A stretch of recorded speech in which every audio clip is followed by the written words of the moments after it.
d'abord dans ses besoins primordiaux, le manger, le loger, l'éducation des enfants, la santé, etc. Mais aussi pour répondre à son engagement personnel reposant sur une reconnaissance. Un jour, il a dit, je cite, « Ce que je suis aujourd'hui en tant que gouverneur de la province du Katanga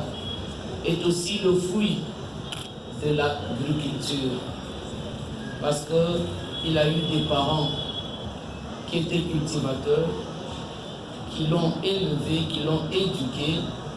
et qui ont produit cet homme d'État à partir de la culture. Il a pris comme engagement de développer cette province, non pas seulement par les produits miniers, mais également par l'agriculture.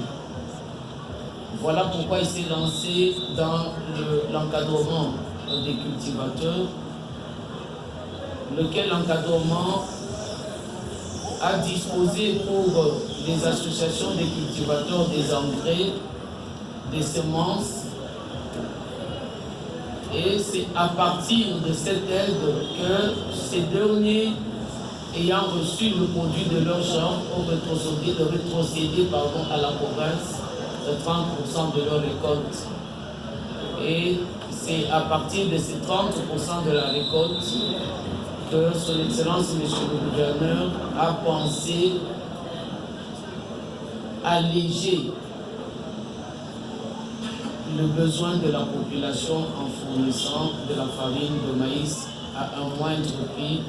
à savoir 17 000 francs. Cette opération n'a pas comme objectif un gain,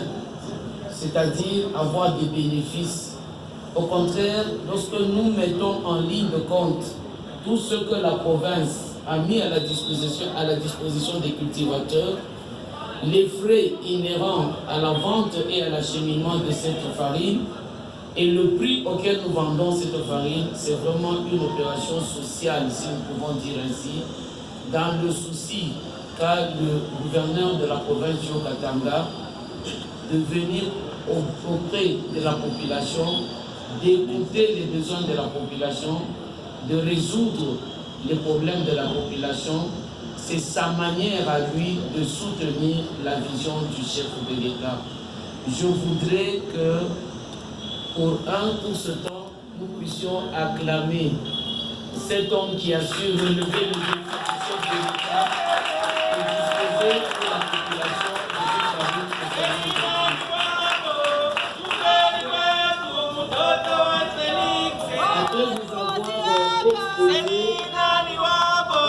vous avoir exposé le gouverneur de la province